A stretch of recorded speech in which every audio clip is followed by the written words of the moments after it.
This is our sixth episode of Unforgotten. I am joined by a couple of members of the Notre Dame men's lacrosse team, Jack Kielty and Bryan Costabile. Guys, I appreciate you doing this. I guess before we get started, let's just check in. Why don't you both tell me where you're calling me from and how the last couple of months have been? And I'll start with you, Jack. I'm calling you from Morristown, New Jersey, the greatest state in the United States. The last few weeks have been pretty weird. It's nice to see my family, but after so much time together, it can kind of get crazy. I'm sure everybody's feeling the same thing at their houses. So it's been interesting, weird emotions, but we've been making the most of it. Yeah, and I'm calling from Corolla, North Carolina, on the Outer Banks, but I mean, I think it's a little bit better than New Jersey personally, but I don't know. I guess it's a matter of opinion. And yeah, I know. I kind of agree with Jack. It's been kind of a weird time in general. Like you said, spending time with your family is great, but then, after a while, you can only spend so much time with them at a certain capacity where you can't see anyone else. So, I've gotten in a few fights with my brothers and everything like that, but that's, it's expected. But no, it's good though. I mean, it's good to, get to hang out with them and everything like that and just try and enjoy this time, because you're not going to really get this time again ever in your life unless, another pandemic happens. But let's really hope not, for the sake of life in general. But it's been funny talking to people. We're now at like week 7 or 8. Nobody planned to be with their families this much during the spring. And I've been praying for all the parents with like 4 or 5 kids, because they've got full houses that they never anticipated. So shout out to all the parents. I want to start and go back to about 6 or 7 weeks ago. I know you guys were in the middle of your season. I think getting ready to play Michigan when you guys found out the season was going to be canceled. And as I've talked to a lot of the other teams, it's crazy to think back just how fast everything got canceled. But I just want to hear from each of you, maybe where you were and how you personally found out that your season was going to be, I think, initially postponed, and then you ultimately would not get to play that Michigan game and things were canceled. So I'll start again with you, Jack. Just tell me how that all went down. Well, at first we were, practicing usually, and then, all the news started breaking out about the Ivy League canceling, and then we heard news about the Patriot League, and there was all this speculation, but we still had to play Michigan that weekend.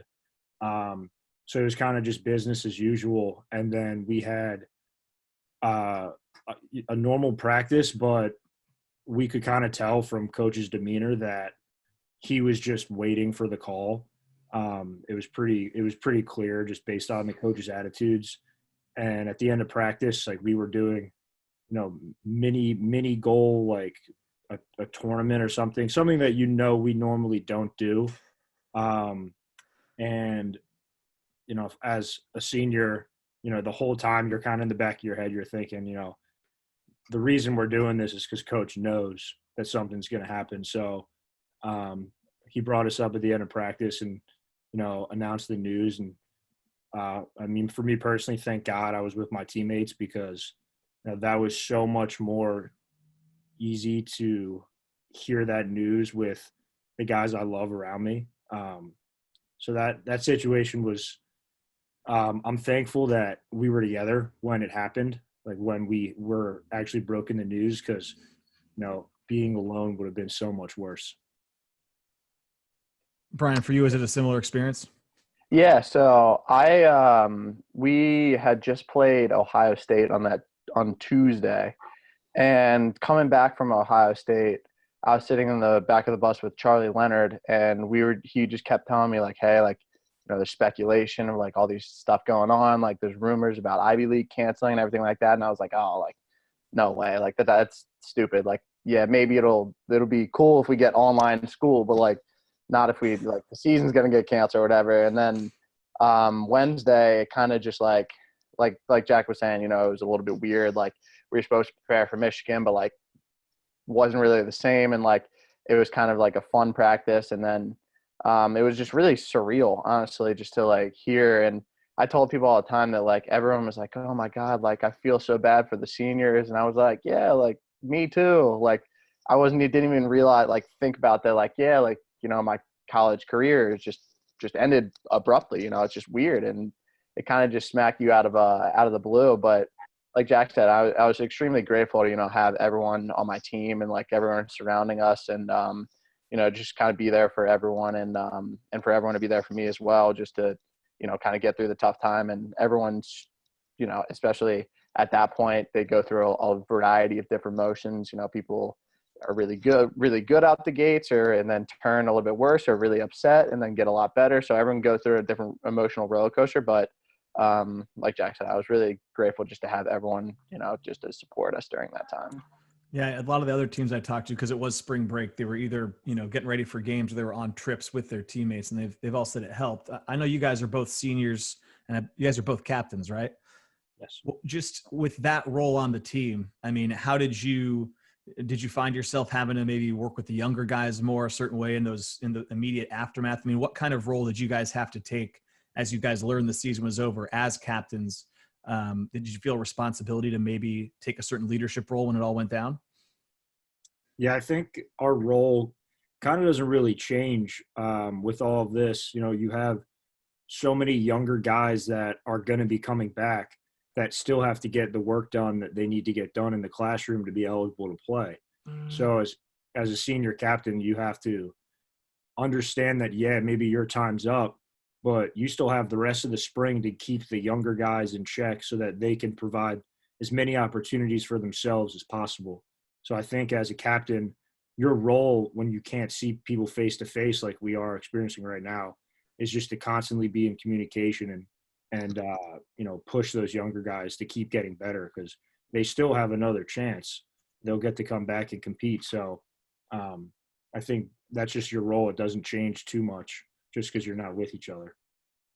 And I think along with that, one part that I found extremely compelling that we had to take more responsibility of was kind of being there emotionally for a lot of the younger guys, and I mean even some of the seniors too, just having to really take on that task of like, all right, like people are upset, and like people are upset for us, like people are upset just in general about the season, like not getting to play with us anymore. So how you deal with everyone coming up to you and trying and like speaking their mind and talking through all their emotions and have your emotions, and trying to balance like just letting everyone know like, all right, like I get it, we understand like it was the season ending, but it's just, what are you going to do? Like it's there's nothing we can really do about it. It's everything, it's out of our control. It's the weirdest thing to ever happen in my life.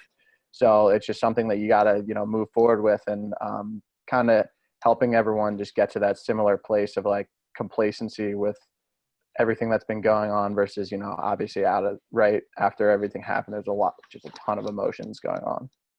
Yeah, I think something that other teams have talked about, it's been a little bit easier to handle because it happened to everybody. So it's not like it's just Notre Dame lacrosse that got their season canceled. I'm curious, you mentioned what you guys have done the last 6 or 7 weeks to kind of band together and help people get through this. I'm curious, as leaders, you said your job doesn't stop. What exactly have you done? Has it been Zoom calls? Has it been maybe certain different small groups in the team getting together to talk through things or stay the course academically, like you said? What specifically have you guys done to remain cohesive as a team while the season's been canceled and you guys have all been back at home? Well, we've done a lot of different things.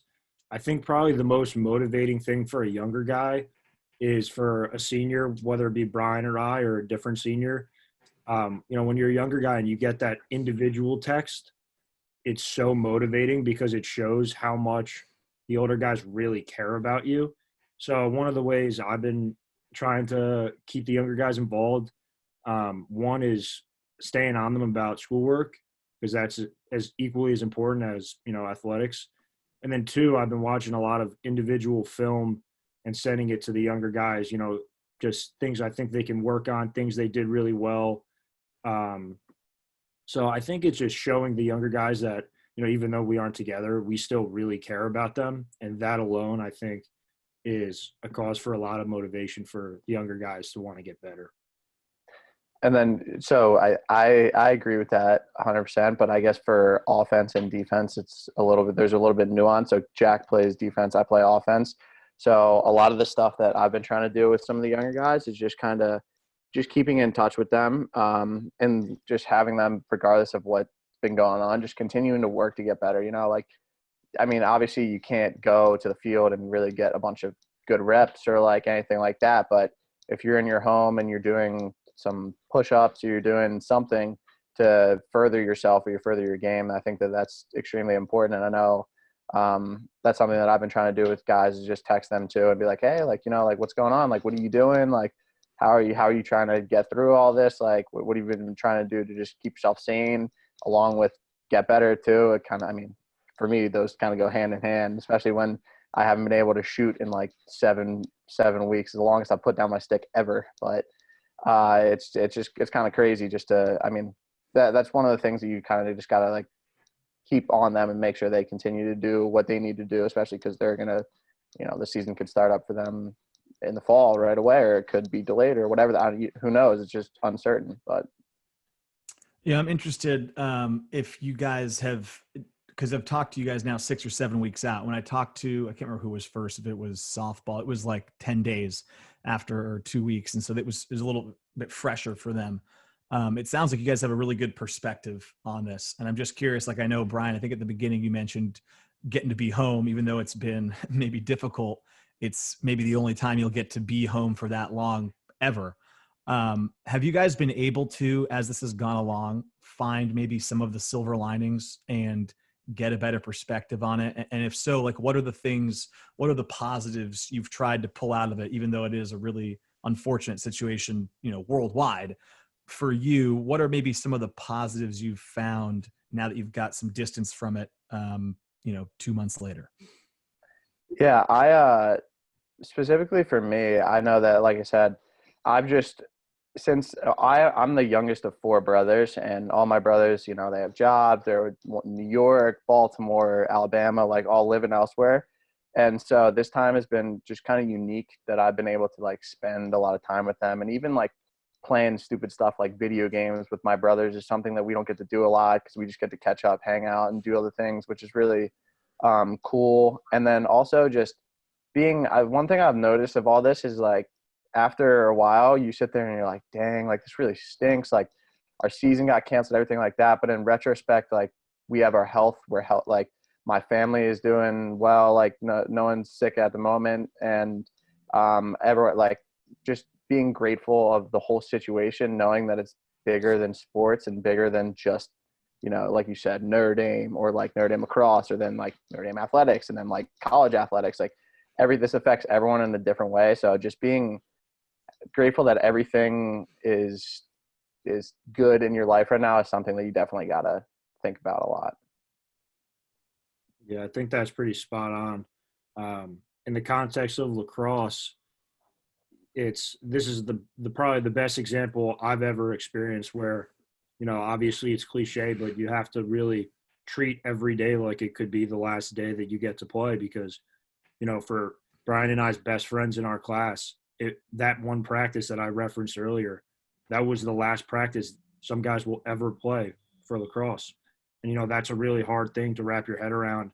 And it's something that I still haven't wrapped my head around. So I think this is the perfect example, and it doesn't even just have to be lacrosse. It could be, anything in life.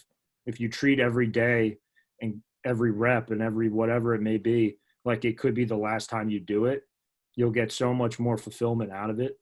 And you can inspire the people who still have that next chance, like the younger guys, to treat things like that. So I think that would be, in terms of just athletics, that's definitely a silver lining from all this.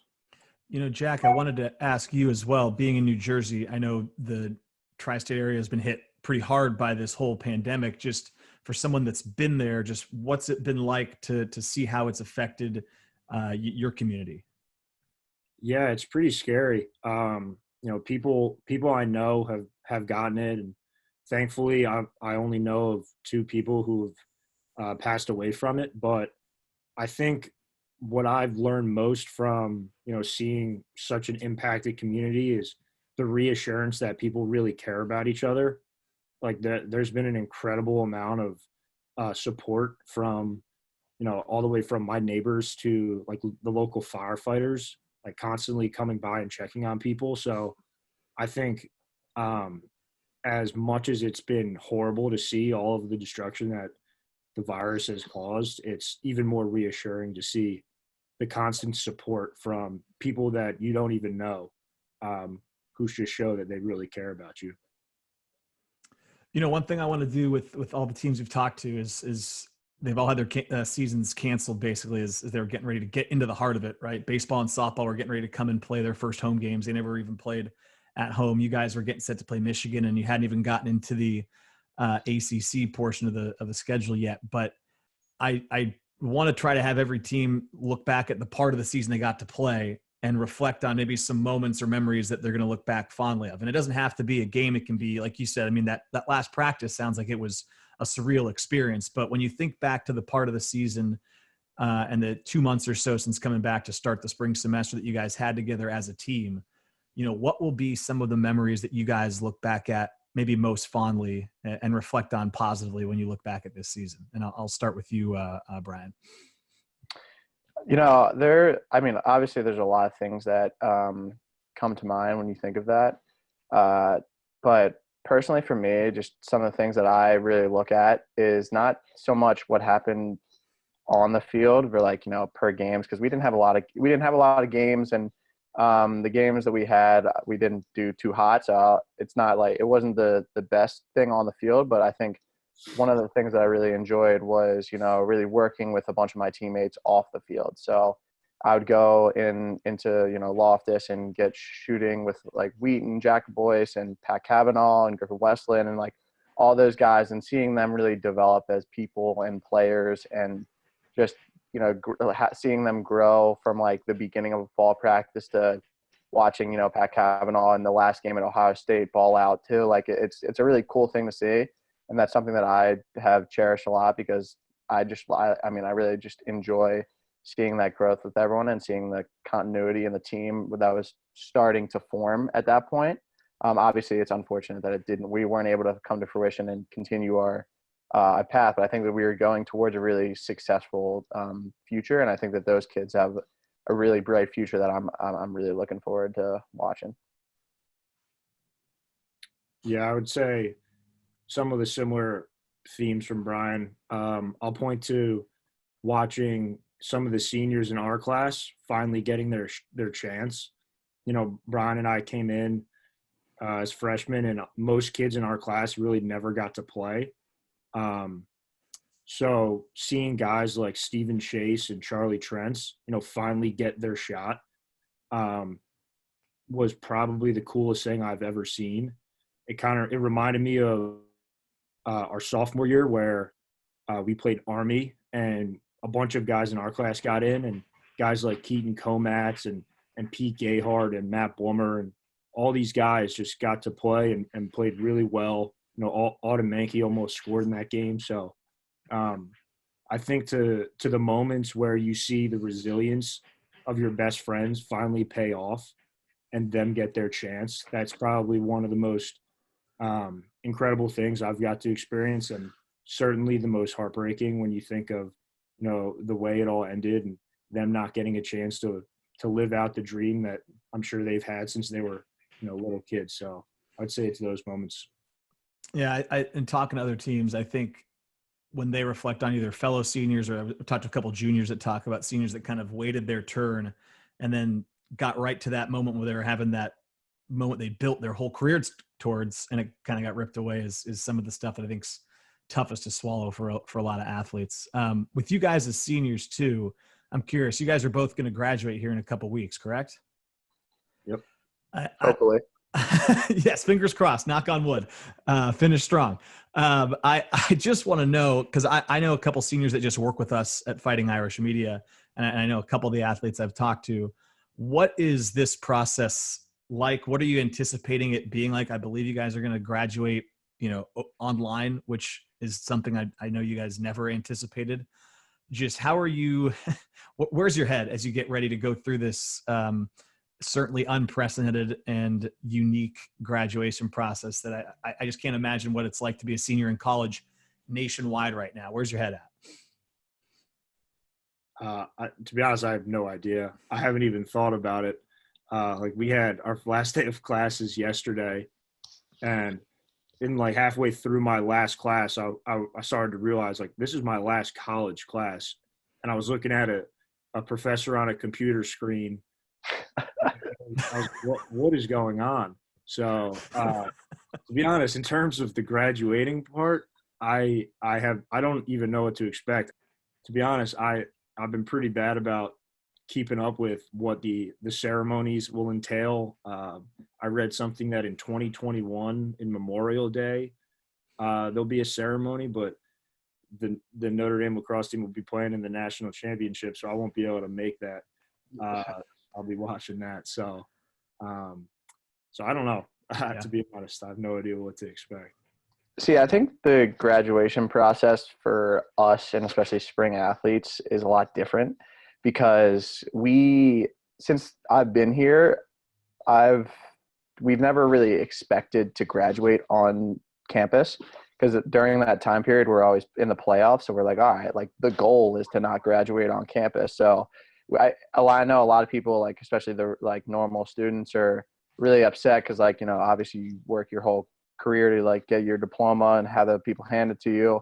So it's a little bit different for us because, I mean, like I said, I wasn't really planning on doing that, but it's definitely, like Jack said, it's just weird. Like I filling out a form to get your diploma emailed to you is a little bit like interesting process to go through. But yeah, it's just crazy. I just didn't really think about all of it, and the graduation process itself is just kind of a wild one. I forgot about that. You guys usually have like that ceremony on the road before the NCAA tournament game, right? Yep. And so this year you won't, I guess, have that, which is your own unique special thing to men's lacrosse. I know has been a tradition. But yeah, it's not you guys are not the same as the average student. I just think it's wild, just like what's going on, like you said, like, hey, it's my last class, and you're just looking at a screen and your mom's down the hall. It's just like, just the last thing I wanted to ask you guys, it sounds like you guys have really leaned on each other as a team throughout this process. I'm curious just if there's anybody else in the Notre Dame community that sticks out that's maybe helped you or you've seen be a really positive influence in the last 2 months. When I've talked to other teams, it's been whether it's academic advisors or support staff with their teams or trainers that have gotten on Zoom calls. They've spoken the same way you have, that everyone's kind of rallied together during this time. Is there just anybody that sticks out maybe beyond the team and the Notre Dame community that's had a real positive impact these last couple of months? And I'll start with you, Jack. Yeah, I mean, I don't think you could answer this question, and I don't think anybody on our team would answer this question unless you mentioned Mandy Merritt, Kyle Skinner, Mike Harity, and Marta, like right off the bat. Mandy is my mom away from home, and Kyle is one of the most impactful people I've been around in the athletic community. So, those four people right there have made a huge impact on my life, just before this even happened, just being an outlet. It's not easy to be around, 50 guys and away from your family for so long. So to have people like that to lean on is incredible. And then the other, spring sport athletes and your friends from home and all of the guys on the team, those are all the outlets that you need when something so catastrophic like this happens to you. Yeah, I mean, Jack couldn't have said it better. Like, I mean, Kyle and Mandy and Marta and Mike and all them have just been going out of their way to keep us, sane. And Kyle's been sending us workouts all the time. Marta's sending us recipes, to make healthy stuff at home. And Mandy's obviously, like Jack said, just our second mom from away from our actual one. But yeah, it's just, I mean, it's just been those guys have just been super helpful with the whole process and just trying to keep you active, keep you feeling like you're not just sitting at home doing nothing. And they've been super supportive through everything. And then also just the overall, in my experience, I don't know, Jack says different, but my teachers have just been really good with the whole process. They've not that it's been, I mean, obviously it's been tough and it's a really unique situation, but a lot of them are really understanding of just everything that's been going on. They're accepting of, technical difficulties like late work, and like, you can always just find some excuse. Even if you really don't want to do your work, you don't have to with online school. But these teachers have just been really like good about being like, all right, like I understand your situation, like it's really tough, like just get it to me when you can, or like, you know, do this, like you can work with partners here. Like it's been a lot more flexible and a lot easier during this weird time period than normally at school. So I think that's been, just from a workload, it's been a lot easier to handle. Well, guys, I appreciate you joining me on this episode. I know we all feel for all the spring sport athletes. I'm bummed you guys didn't get into the heart of your season and compete the way I know you guys wanted to, especially as seniors. But I think that what I've heard from the last 25 minutes from you guys is you guys have been great leaders for not just your team, but the whole Notre Dame community. And so I think you guys should be applauded for that. So thanks for taking the time, and thanks for what you've done for Notre Dame athletics. Yeah, thank you. Appreciate it. Thank you. Yeah, appreciate it.